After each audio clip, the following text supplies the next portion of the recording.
الشيطان الرجيم بسم الله الرحمن الرحيم This call is now being recorded.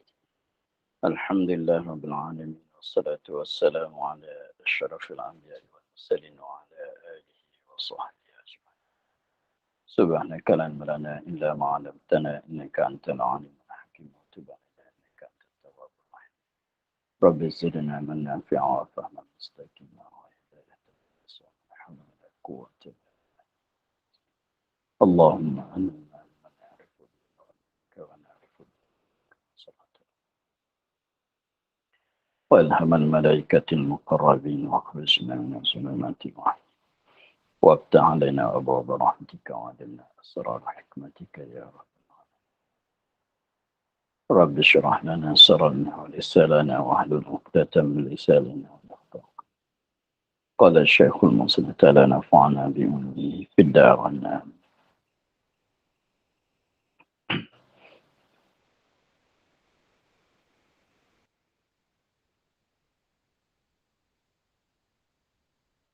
mustahil lawannya yaitu ketiadaan perkata yang lazim daripadanya bisu dan kelu. Kerana bahawasanya bisu itu kekurangan dan tiap-tiap kekurangan itu mustahil. Inilah dalil kalam yang akli.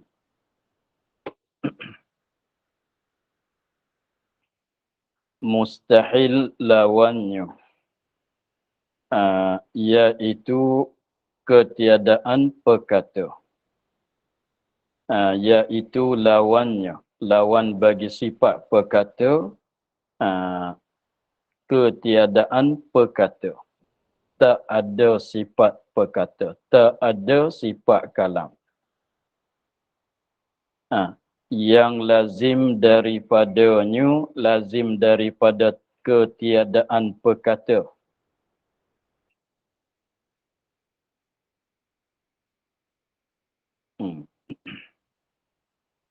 Yang lazim daripadanya, daripada ketiadaan perkata, lazim padanya bisu dan kelu. Bisu dan kelu itu satu benda. Mana sama. Tak ada sifat perkata pada zat Allah Ta'ala, itulah dikatakan Allah bisu. Dikatakan Allah kelu. Maka bisu dan kelu lazim daripada tidak ada sifat perkata itu ialah perkara yang mustahil.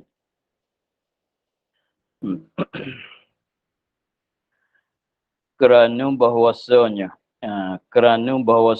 jadi di sini tu kerana ni ilat pada mustahil lawan wajib bersifat dengan sifat berkata. Jadi kenapa boleh katanya kenapa wajib bersifat dengan sifat kalam, mustahil bersifat Allah dengan sifat bisu dan kelu. Kerana bahawasanya bisu itu kekurangan. Bisu itu kekurangan. Ialah perkara yang kekurangan. Bukan perkara yang kesempurnaan, bukan. Bahkan bisu itu perkara yang kekurangan pada Allah Subhanahu Wa Taala. Maka kaedah kita asalnya dan tiap-tiap kekurangan itu mustahil, yakni mustahil pada atas Allah Subhanahu Wa Taala. Dan kekurangan itu mustahil atas Allah Ta'ala. Jadi maka dia kata inilah ni kerana bahawasanya ni dalil kalam, dalil bagi sifat kalam, dalil bagi kalam dalil kalam ni dalil yang menunjuk di atas wajib bersifat Allah dengan sifat kalam. Dalil kalam ni dalil yang menunjuk di atas wajib bersifat Allah dengan sifat kalam. Dalil kalam ini dalil yang menunjuk di atas wajib bersifat Allah dengan sifat kalam. Dalil ni dalil akli, dalil yang dibangsakan kepada akal, dalil yang kita fikir dengan akal.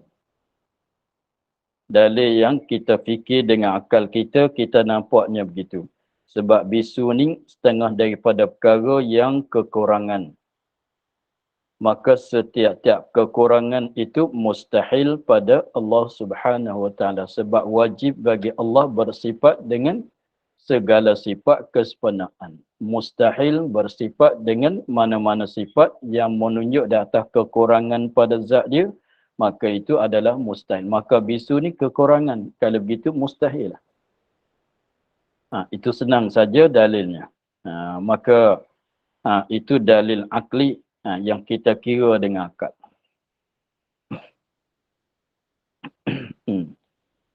Jadi bisu tu kekurangan. Kekurangan, dia kata kerana bahawasanya bisu itu kekurangan. Kekurangan nisbah kepada Allah. Nisbah kepada Tuhan. Jadi bisu ni kekurangan pada Allah. Adapun pada kita pun kekurangan juga. Tapi apanya kata begitu sebab tak mesti. Ada kalanya kekurangan nisbah Allah tak jadi kekurangan bagi kita manusia. Maka yang katanya bisu itu kekurangan, yakni nisbah kepada Allah. Dan setiap-tiap kekurangan itu mustahil. Adapun kekurangan bisu, kekurangan nisbah kita manusia juga. Kita manusia, kalau siapa yang bisu itu pun orang yang ada kekurangan. Tapi kekurangan pada kita manusia adalah harus. Dia tak sama. Kekurangan pada kita makhluk adalah harus. Kekurangan nisbah bagi Allah adalah mustahil. Tengok, bisu kalau orang kitanya, kita manusia ni siapa yang bisu, itu orang yang ada kekurangan. Tapi mustahil ke tidak? Tak mustahil. Sebab tu nya berlaku. Sebab kalau benda mustahil, tak berlaku. Kan? Sebab kalau benda mustahil tak berlaku, tapi ada ke tidak orang kita tak itu bisu? Ada. Maknanya bisu orang kitanya apa dia? Benda harus berlaku dan harus tak berlaku. Tengok kita ni, di kita tak berlaku. Setengah-setengah orangnya ada berlaku. Kalau begitu bisu tu tilik kepada tadinya, apa dia? Panggil benda mungkin. Bisu nisbah kita makhluk ini adalah perkara yang mungkin. Harus ada, harus tiada. Harus ada, harus tiada. Mana harus berlaku dan harus tak berlaku. Walaupun kekurangan, sebab tu kita kena jagalah di sini. Kekurangan, setiap-tiap kekurangan mustahil. Ini pada Allah, pada Tuhan. Setiap kekurangan tu mustahil sebab wajib bersifat dengan sifat kesempurnaan. Adapun kita manusia, kesempurnaan kekurangan pada kita manusia, kita makhluk ini adalah harus. Tak bisu sepenuh harus. Bisu kekurangan harus berlaku pada kita. Kita makhluk ini. Jadi katanya setiap-tiap dan tiap-tiap kekurangan itu mustahil. Mustahil tilik kepada Allah.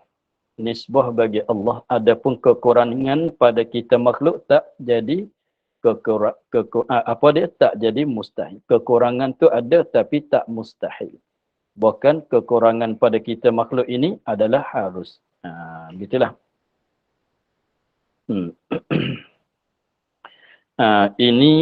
Inilah kerana bahawasanya bisu itu kekurangan yang akhir, dalil kalam. Dalil yang menunjuk di atas wajib bersifat Allah dengan sifat kalam. Dalil ini dalil akli. Maka cukuplah untuk kita nak lepaskan kita daripada jadi orang mukallid, cukup dengan secara kita tahu dalil. Dalil akli pun cukup. Dalil nakli pun cukup. Memadai. Maka sekiranya kalau kita dah reti begitu, dah tahunya begitu, dah nampaknya begitu, katanya bisu itu mustahil pada Allah, Kekurangan tu mustahil pada Allah, itu maknanya kita dah tahu dalil bagi sifat kalam. Begitulah. Dan lagi firman Allah Ta'ala, ini dalil akli. Dalil nakli pula. Dalil nakli maknanya dalil yang dinakal, yang diambil, yang difaham daripada Quran atau hadis. Atau panggil juga satu lagi, panggil dalil sam'i. Dalil sam'i. Dalilnya dengan daripada kalamillah, dengan daripada kalam Rasulullah. Dan lagi firman Allah Ta'ala, wa kallamallahu Musa taklima. Wa kallamallahu Musa taklima. Artinya bertitah-titah Allah Ta'ala, bertitah, bercakap. Allah Ta'ala, oleh Allah Ta'ala akan Nabi Musa sebagai berkata, taklima, sebagai berkata, mana sungguh berkata. Berkata tu sungguh. Bertitah, berkata tu sungguh. Itu mana sebagai berkata. Maka di sini Allah Ta'ala sebut, surah kat sebut nama Nabi Musa. Wa kallamallahu Musa taklima. Wa kallamallahu Musa taklima, dan bertitah, bercakap, berkata oleh Allah Ta'ala akan Nabi Musa sebagai berkata, sungguh berkata. Jadi bercakap tu sungguhlah bercakap. Maksudnya begitu. Kalau orang belajar ilmu nahunya, taklima tu maf'ul mutlaq muakkid, maf'ul mutlaq muakkid li'amilih. Nak muakkid tu maknanya nak kita katanya sungguh.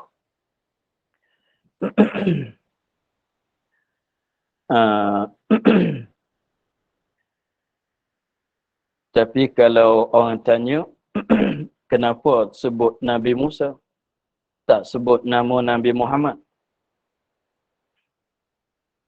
Kenapa tak kata wa kallamallahu Muhammadan?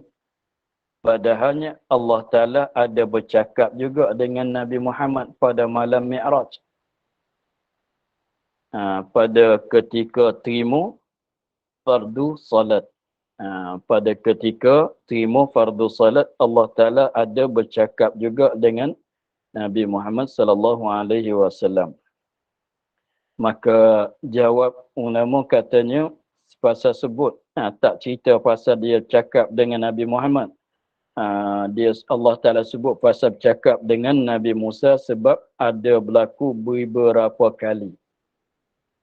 Berlaku pada bercakap Allah Ta'ala dengan Nabi Musa itu ada berlaku beberapa kali. Lalu tu Allah Ta'ala sebutkan Nabi Musa. Jadi segala rasul-rasul yang Allah Ta'ala bercakap dengan tidak melalui kitab, dengan tidak melalui malaikat, ialah dua orang saja, ialah Nabi Musa dan Nabi Muhammad. Yang biasanya yang lain daripada Nabi Musa dan Nabi Muhammad tidak pernah bercakap oleh Allah Ta'ala akan yang lain daripada keduanya. Hanya sekiranya kalau ada apa-apa Allah Ta'ala yang nak menyampaikan kepada Rasul yang lain, maka Allah Ta'ala menyampaikan melalui malaikat Jibril. Tidak direct. Dan Nabi Musa sendiri pun bukan sepanjang Rasul dia, sepanjang masa dia jadi Rasul tu Allah Ta'ala bercakap direct dengan dia semata. Sepanjang masa bukan dia begitu juga. Bahkan setengah-setengah ketika saja. Yang lain pada tu menyampaikan wahyu, sampaikan perintah itu melalui wasitah pertengahan malaikat Jibril. Nabi Muhammad kita pun pada masalah terima fardu salat saja. Dan lain-lain lagi, segala perintahan Allah Ta'ala yang disampaikan kepada Nabi Muhammad itu melalui malaikat Jibril kesemuanya. Hanya masalah fardu terima fardu salat saja. Untuk nak menunjuk katanya salat itu amalan yang paling lebih.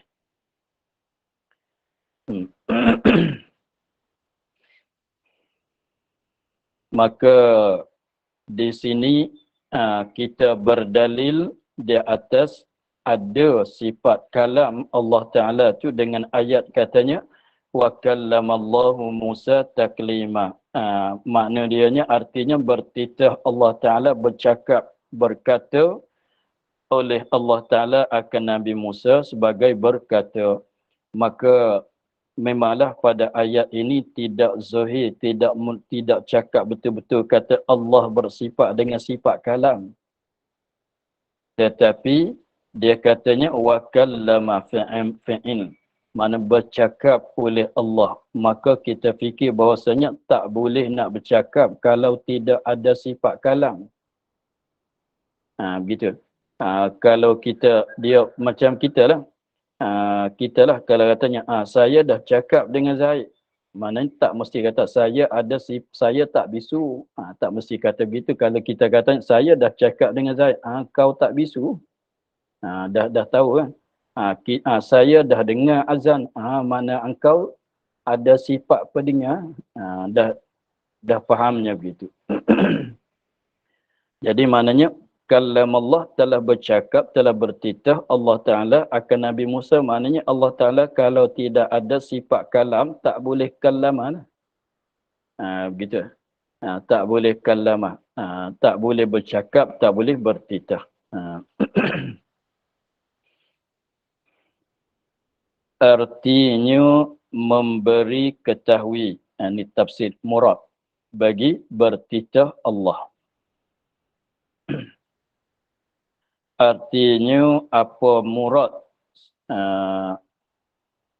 dengan kata bertitah Allah Ta'ala akan Nabi Musa sebagai berkata, artinya memberi ketahui ya Allah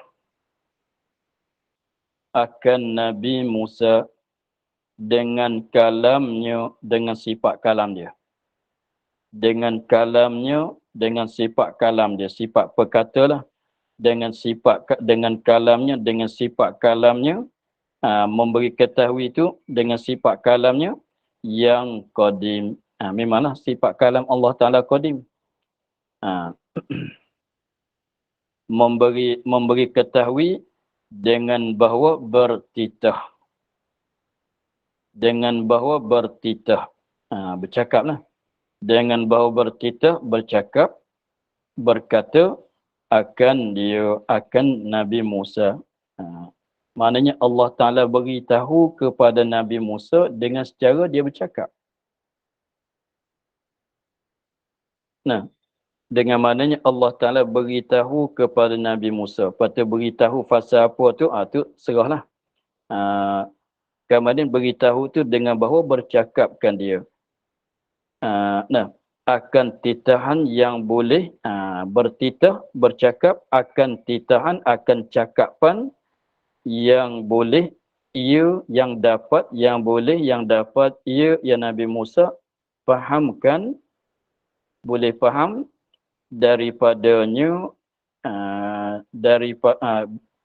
yang boleh ia, yang dapat ia, ya Nabi Musa fahamkan daripadanya, daripada titahan itu, daripada cakapan tu, akan maksudnya, maksud Allah Ta'ala, maksud yang Allah Ta'ala nak bagi tahu kepadanya. Dia begini, memberitahu dengan bahawa bertitah, kita ni macam kita lah. Kita apabila kita nak beritahu sesuatu kepada seorang, kita apabila kita nak beritahu kepada siapa-siapa saja, maka cara yang boleh kita nak beritahu tu, satu caranya kita bercakap dengan dia. Kita bercakap dengan dia tu maknanya kita nak beritahu kepada dia. Dia tanya kita, kau dah makan nasi ke belum? Kemudian kita nak beritahu kepada dia kata kita ni dah makan, satu caranya kita bercakap. Jawabnya, saya dah makan. Itu makna kita beritahu dengan secara kita bercakap. Ada kalanya kita beritahu dengan secara tulisan pun boleh.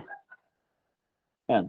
Kalau kita nak beritahu, orang tu dia hantar mesej kepada kita, dia mesej kepada kita, dia katanya, kau dah makan ke belum? Kita pun tulis, jawab, balas ke dia. Saya dah makan. Itu maknanya kita beritahu kepada dia juga. Tapi beritahu dengan secara tulisan.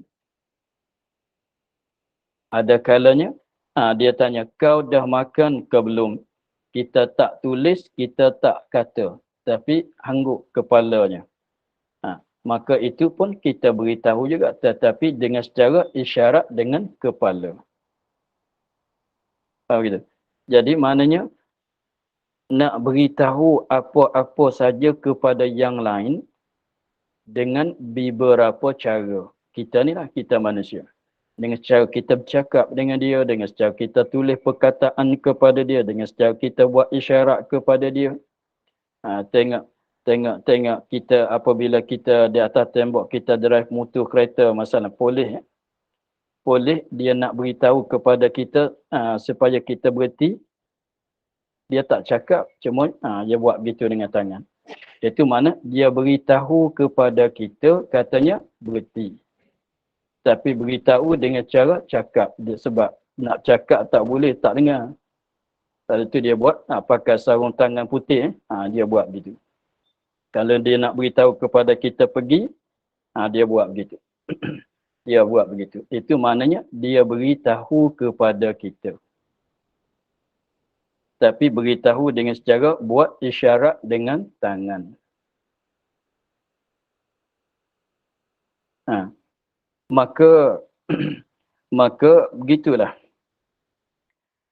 Tujuan bercakap, apa tujuan bercakap? Nak beritahu. Nak menyampaikan pengetahuan kepada seorang kan. Nak beritahu kepada seorang, itu tujuan bercakap. Maka di sini maksudnya Allah Ta'ala nak nyampaikan suatu perkara kepada Nabi Musa. Jadi biasa ghalibnya kita kena faham di sini dulu. Sebab Rasul-Rasul ni dia kena terima perintahan daripada Allah Ta'ala supaya menyampaikan kepada umatnya. Maka nak boleh menyampaikan kepada umatnya kena dapat pengetahuan, kena dapat ajaran daripada Allah. Tapi biasanya ghalibnya Allah Ta'ala menyampaikan apa-apa perkara kepada Rasulnya dan kepada Nabinya melalui wahyu malaikat Jibril. Gitu. Jadi kalau kita kiranya malaikat Jibril bawa wahyu, maknanya sebab wahyu-wahyu itu pun makna beritahu. Allah Ta'ala mewahyu kepada Nabi Muhammad. Allah Ta'ala memberitahu kepada Nabi Muhammad.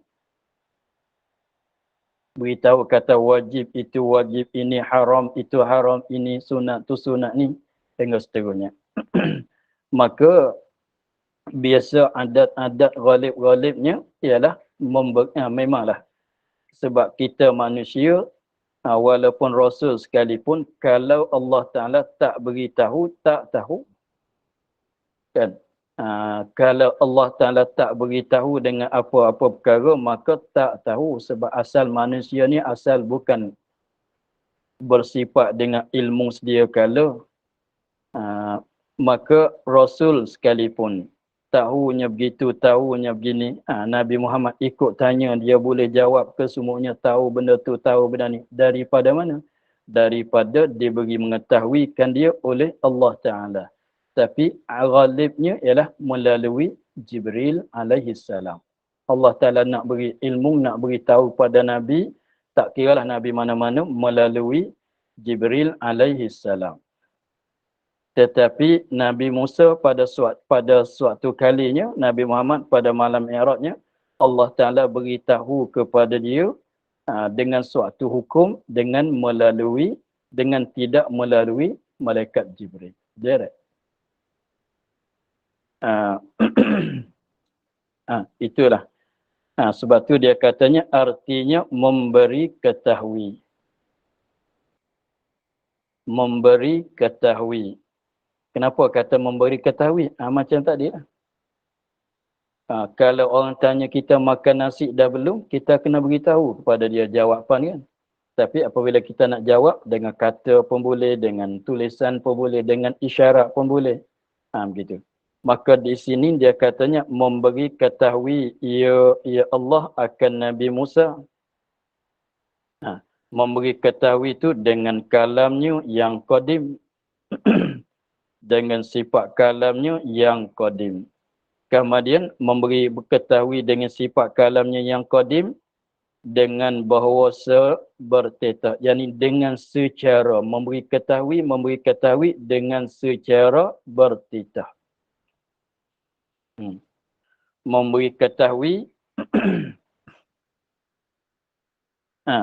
memberi ketahui dengan kalamnya yang qadim, dengan secara bahawasanya bahawa bertetah bercakap dia akan Nabi Musa, bercakap akan titahan akan cakapan yang boleh ya Nabi Musa faham daripadanya, daripada titahan, daripada cakapan tu akan maksud. Memanglah. Sebab nak beritahu dia kena bercakap dengan cakapan yang boleh beri faham maksud lah. Kalau orang tanya, kau dah makan ke tidak? Kita jawab, kita nak beritahu kepada dia katanya kita dah makan, kita kena bercakap dengan cakapan yang dia boleh faham lah. Kalau orang tak faham bahasa Arab, dia tanya kau dah makan ke tidak? Kita jawab, nam, akal tu. Orang tanya tak faham, tak pandai bahasa Arab. Kita jawab kata na'am akal tu. Kita jawab ke tidak? Jawab.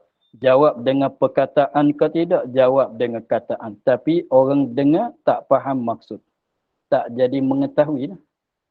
Tak jadi memberi ketahui lah. Faham kita? Maka di sini dengan secara dengan secara Allah Ta'ala bercakap dengan Nabi Musa. Jadi Allah Ta'ala memberitahu kepada Nabi Musa dengan suatu perkara, akan suatu perkara. Nak beritahu tu memanglah dengan secara bercakap. Bercakap dengan cakapan akan titahan, akan cakapan yang boleh ya Nabi Musa faham daripadanya, faham daripada cakapan akan maksudnya. Mesti begitu. Kalau kita kata bercakap dengan cakapan tak boleh faham maksud, tak hasil faedah pula. Sebab tu orang tanya kau dah makan nasi ke belum? Walaupun kita pandai beberapa bahasa sekalipun, tapi kena tengok orang tanya tu dia pandai beberapa bahasa ke tidak. Orang tanya tu dia tanya dengan bahasa Melayu, lagi pulanya bahasa lain daripada bahasa Melayu dia tak pandai. Dia tak tahu. Jangan kita jawab dengan kita nak beritahu kata kita dah makan. Jangan kita jawab dengan perkataan yang dia tak faham maksud. Sebab apa? Kalau jawab gitu tak hasil pula memberi ketahui tadi. Dia tanya kau dah makan ke tidak? Kita jawab dengan bahasa Cina, bahasa Arab ke, orang tu tak faham bahasa Cina, bahasa Arab. Dia dengar ke tidak dengar, tapi dia tak boleh nak faham daripada perkataan bahasa Arab tu akan maksud yang kita nak sampai kepada dia. Begitu. Jadi di sini pun demikianlah Allah Ta'ala beritahu kepada Nabi Musa. Nak beritahu tu dengan kalamnya yang qadim. Macam kita nak beritahu dengan sifat, tapi kita beritahu dengan perkataan. Artinya beritahu dengan isyarat, dengan tulisan. Kalau kita, Allah Ta'ala beritahu kepada Nabi Musa pada suatu kali itu dengan kalam yang qadim. Memberitahu dengan secara mana? Dengan secara bertitah, bercakap, bercakap Allah akan Nabi Musa. Bertitah akan titahan, akan cakap. Yang boleh ia ia Nabi Musa fahamkan daripadanya, daripada titahan itu akan maksudnya. Maksud yang ialah Allah Ta'ala nak beritahu kepada Nabi Musa. Tapi macam mana titahan itu wallahu alam lah. Macam mana titahan itu yang Nabi Musa dengar dan dia faham itu wallahu alam.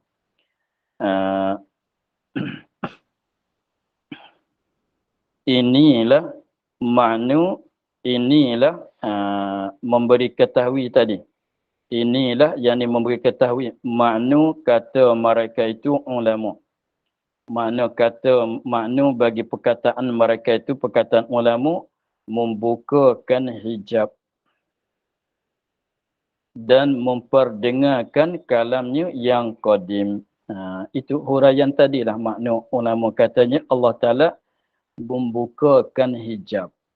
Memanglah kalau ada hijab dindingan, kita tak boleh nampak zat Allah. Sebab kita zat Allah ada, tapi kenapa kita tak nampak? Sebab ada dindingan.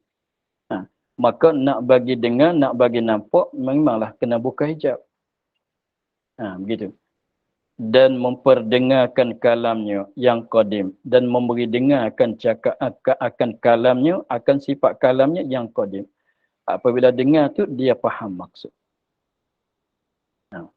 Bukanlah maknanya bahawa perkataan Allah itu satu.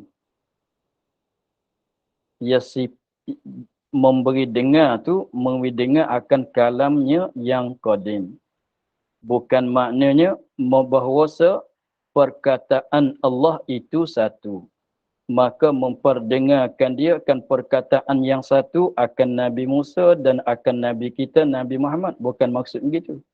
Macam mana pula kataan yang satu nak boleh beri faham banyak perkara? Tengok. Kalau orang tanya, kau dah makan ke tidak? Jawapan itu satu perkataan. Kan? Kalau orang tanya, apa hukum sembahyang 5 waktu? Nak jawab, saya dah makan. Kalau orang tanya, kau dah makan ke belum? Kita jawab, saya dah makan. Kalau orang tanya, apa hukum sembahyang 5 waktu? Kau dah makan juga. Kena jawab dengan perkataan lain lah pulaknya. Kan? Kalau jawab, apa hukum puasa bulan Ramadan? Jawabnya, wajib. Apa hukum bercuri? Haram. Jangan guna jawapan yang sama. Kan? Bukanlah maknanya bahawasa perkataan Allah itu satu. Satu perkataan tu Allah Ta'ala memberi dengar kepada Nabi Musa, memberi dengar kepada Nabi kita pada malam Mi'raj. Bolehkah begitu? Tak boleh, maksud lain. Syarak Nabi Musa cara dia, syarak Nabi Muhammad cara dia. Tak kan? Benda yang Allah Ta'ala menyampaikan kepada Nabi Musa, satu perkara. Perkara yang Allah Ta'ala menyampaikan kepada Nabi Muhammad, perkara yang lain pula. Macam mana nak jadi perkataan yang satu? Dengan dalil, mana dalil katanya bukan perkataan yang satu yang Allah Ta'ala beri dengar pada Nabi Muhammad dan Nabi Musa. Berlain-lainan hukum syariat yang bernasah-nasah. Syariat Nabi Muhammad menasahkan syariat Nabi Musa. Syariat Nabi Muhammad lain daripada syariat Nabi Musa. Kalau begitu nak kata perkataan yang sama, tak boleh lah.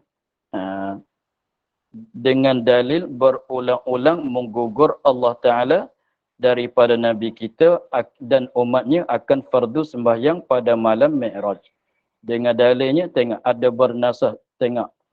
Yang pertama Allah Ta'ala, kali pertama Allah Ta'ala fardu kepada Nabi Muhammad dan umatnya 50. Kemudian diminta pula kurang pula 5, kurang pula 5. Kurang 5 sehingga tinggal ada 5 kali dalam sehari semalam. Itu dalil katanya berlainan bercakap. Jadi yang diberitahu kepada Nabi Musa lain, yang diberitahu kepada Nabi Muhammad tu perkara lain pula, bukan perkara yang sama.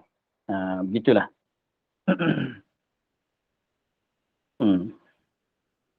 Habis di situ. Kemudian katanya, dan dinamakan 7 sifat ini sifat ma'ani. Dan dinamakan 7 sifat ini sifat ma'ani. Mulai daripada sifat kudrat sampai sifat kalam. 7 sifat ini kudrat, iradat, ilmu, hayat, sama', basar, kalam. 7 sifat ini nama dianya pada istilah kita belajar ilmu kalam ni, ilmu usuluddin ni ialah panggil katanya sifat ma'ani. Dinamakan, ulama meletakkan nama, bukan nama ini diletak oleh Nabi Muhammad sallallahu alaihi wasallam, tidak. Maka kalau orang katanya nak tak jadi bid'ah ke tidak, memanglah jadi bid'ah lah. Tetapi bid'ah hasanah, comel, untuk senang kita menunjukkan. Tengok, kalau orang belajar tajwid, kalau tanya Nabi Muhammad ada ajar ke tidak tajwid, ada, kan, beritahu. Tapi orang Arab tu lidah dia fasih. Tapi ulama letak pula iqlab, ikhfa, idgham, mat, macam-macam dipanggil. Ulama letak untuk senang. Apabila tengok guru Quran, apabila dia dengar muridnya baca, di sini idgham, senang nak sampai. Di sini mesti iqlab, caranya begini-begini. Di sini ikhfa. Kalau tak ada nama, susah nak ajar. Kalau tak letak nama, sini panggil begini, sini panggil begini. Sini mat, mat aridilis sukun ke, mat tabi'i ke, apa dia macam-macam panggilan. Maka dia letak nama tu untuk nak mempermudahkan dalam medan pelajaran kita. Itu comel. Untuk nak memudahkan masuk dalam perkara yang comel. Dinamakan 7 sifat ini sifat ma'ani. Dan ma'ani itu perkara yang ada. Mana perkara di sini sifat. Dikandaki ma'ani di sini perkara yang ada. Ada, yakni ada pada kharij. Ada pada luar fikiran. Ada di luar fikiran. Sebab tu kita boleh nampak, kita boleh melihat perkara yang ada, tapi ada dianya dengan jalan lekat dan tenggap pada yang lain. Maknanya ada dengan secara monopani pada yang lain. Memanglah sebab ma'ani ialah sifat. Sifat tak boleh ada dengan secara sendiri. Yang ada dengan cara diri tak menupani pada yang lain, itu zat kita panggil. Maka sifat mestilah tak boleh ada dengan secara sendiri, bahkan dengan secara menupani pada yang lain. Itu mana kata yang lekat, yang tenggap pada yang lain. Bukan tenggap, lekat macam kita tapalkan kertas pada dinding. Bukan begitulah. Tengok. Tapi tengok kita katanya masin. Masin tak boleh nak ada dengan secara sendirinya, tak boleh nak ada. Mesti menupani pada air laut. Tapi dia cakapnya lekat, tenggap. Salah kata air masin tu lekat, tenggap pada air laut. Bukan tertapal pada air laut, bukan begitu. Seperti kita tapalkan gambaran-gambaran apa dia kat dinding tu, bukannya begitu. Tapi kita panggilnya begitu. Panggil katanya lekat, tenggap, menupan. Kalau tak panggil begitu, jadi tak tahu nak cakap macam mana lah. Cumanya tengok, kita boleh katanya masin. Masin menupani pada air laut. Tapi bukan kita kata tupan tu seperti katanya, kau nak pergi mana, saya nak tupan kereta engkau. Bukan tupannya begitu. Lekat. Bukan lekat seperti kita tapalkan dengan gam tu. Tenggap. Bukan seperti burung tenggap di atas gating-gating kayu. Bukan begitu. Hanya maksudnya lebih kurang itulah. Jadi maknanya dia nak cari bahasa yang jadi faham terus, susah. Bahasa cakap tu, nak jadi terus faham, susah. Dia tak sama dengan belajar fiqh. Rokok, tunduk, senang. Berdiri, begini, nampak. Tapi dia susah nak cerita. Tengok, putih menumpani pada umpama kapas. Menumpani, bukan tupan macam kita tupan kereta orang tu. Lagi pulanya boleh kata putih lekat pada kapas. Kena guna gam ke? Bukan macam begitu. Putih tu bertenggap seperti burung bertenggap di atas rating kayu, dahan-dahan. Bukan juga begitu. Tapi maksudnya lebih kurang tu. Tengok. Kita nak cari bahasa cakap macam mana. Nak cerita katanya putih tu lain, diri kapas tu lain. Diri kapas tu zat. Putih tu sifat. Tapi dua benda putih ada sebab boleh tengok warna putih. Kapas pun ada. Begitu. Masin ada sebab kita boleh rasa dengan lidah. Air laut ada sebab kita boleh sentuhkan dia. Begitu. Tapi masin tak ada dengan secara sendiri. Ada tapi bukan dengan sendirian. Adapun air laut ada sendiri. Ada tak menumpani yang lain sebab dia zat. Begitulah. Jadi ma'ani itu perkara-perkara yang ada. Mana sifat-sifat yang ada. Tapi dia ada dengan secara sendiri ke? Sebab perkara ni dua. Zat dan sifat. Kalau zat ada tak menumpani dengan secara sendiri, tak menumpani pada yang lain. Sifat ada tapi bukan dengan secara sendiri, kena menumpani pada yang lain. Perkara yang ada, yang lekat dengan jalan, dengan secara lekat dan tenggap pada yang lain. Kerana bahawasanya ia arti tujuh sifat itu beberapa perkara yang ada. Kerana bahawasanya kita ulang balik sekali lagi, dan makna ma'ani ialah perkara yang ada dengan jalan lekat dan tenggap pada yang lain. Itu tafsir makna ma'ani. Maka tilik pada ta'rif di situ dia tak kait dengan qadim tak qadim, jadi masuk ke belakang semualah. Sebab tu jadi sifat samuk basar kalam kita pun panggil sifat ma'ani juga yang ada pada kita.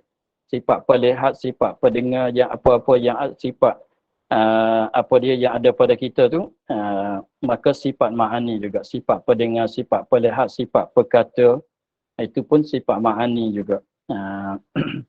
Tapi cumanya yang kita ni yang baru, tidak meliputi. Itulah.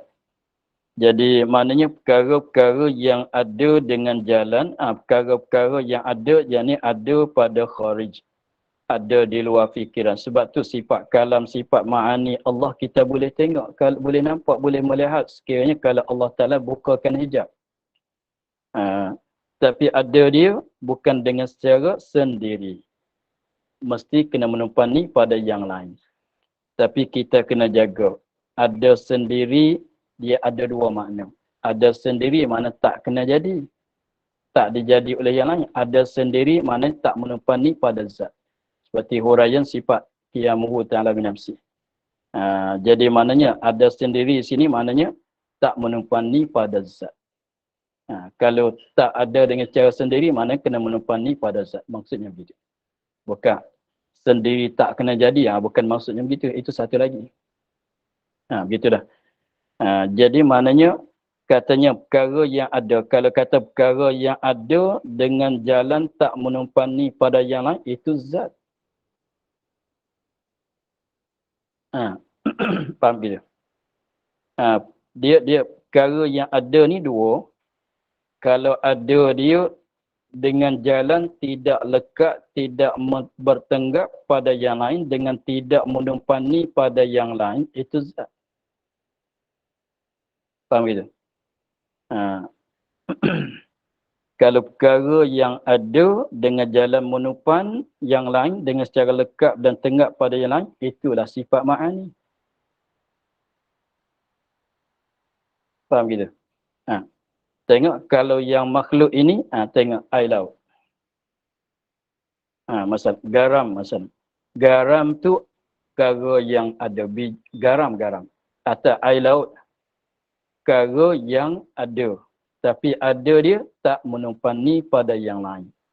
Baru, memanglah baru. Berhajat pada yang menjadilah. Ada dia tak menumpani pada yang lain. Maka itu panggil zat. Cumanya kalau makhluk kita panggil jisim, panggil jauhar. Begitu. Tapi kalau yang ada tak ada dengan secara menumpani pada yang lain, dengan secara tenggak lekat pada yang lain, itu adalah sifat ma'ani. Kemudian kalau sifat tapi bukan ada, hanya sungguh, bukan ma'ani. Tengok. Kidam, perkara yang ada ke? Bukan. Hanya sungguh saja. Sifat wujud bukan zat Allah. Sifat wujud bukan perkara yang ada, bahkan perkara yang sungguh. Bukan ma'ani. Kaunuhu qadiran, perkara yang ada ke perkara yang sungguh. Itu perkara yang sungguh. Bukan ma'ani juga. Nampak gitu? Apa lagi? Kita manusia pula. Besar kecil kita, ma'ani ke tidak? Tidak. Sebab apa? Besar kita sungguh. Bukan ada. Cair air laut sungguh. Bukan ada. Masin air laut ada. Air laut ada. Kenapa masin tu ada? Sebab kita boleh rasa dengan lidah. Sebab apa air laut tu ada? Sebab kita boleh sentuh. Kan? Maka masin ada, tapi kena menupani pada air laut. Itu sifat ma'ani. Air laut ada tak menupani. Bukan sifat. Itu zat. Faham kita? Kalau perkara yang sungguh, bukan juga sifat ma'ani. Tengok. Besar kita, tinggi kita. Bukan ada, hanya sungguh. Tinggi kita sungguh, bukan tinggi kita ni sungguh, bukan dak. Sungguhlah. Besar kita sungguhlah. Begitu. Jadi maknanya perkara yang ada kalau tak menupani zat, perkara yang ada tapi menupani lekat tenggak pada yang lain, itu sifat ma'ani. Yang lain bukan ada, hanya sungguh. Gitu. Seperti cair air laut, bergelombang, berombak air laut. Maka berombak tu sungguh. Kan? Tapi berombak kena menupani pada air laut juga. Kan? Kalau tak ada air laut, tak ada lah berombak. Tapi berombak itu sungguh. Bukan ada. Kalau gitu berombak tu bukan ma'ani. Kemudian dia katanya yang ada tapi menupani. Itu ma'ani. Kalau ada tak menupani. Itu zat.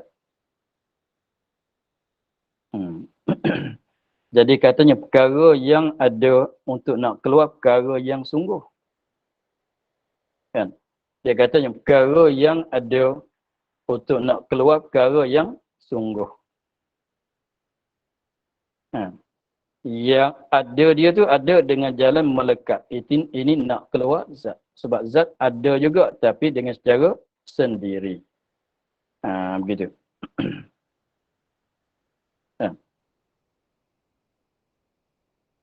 Itulah dia kita katanya sifat ma'ani.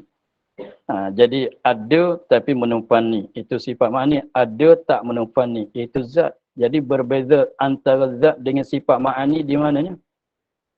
Ada sama ada, tak berbeza di situ. Ada sama ada, berbezanya menumpani ataunya tak menumpani. Begitulah. Kalau menumpani atau dia panggil lekat tenggak pada yang lain, itu ma'ani. Kalau tak menumpani, tak lekat, tak tenggak pada yang lain, itu zat. Adapun lain daripada sifat ma'ani, sungguh ke semuanya. Bukan ada, bukan perkara yang ada, panggil perkara yang sungguh. Begitulah.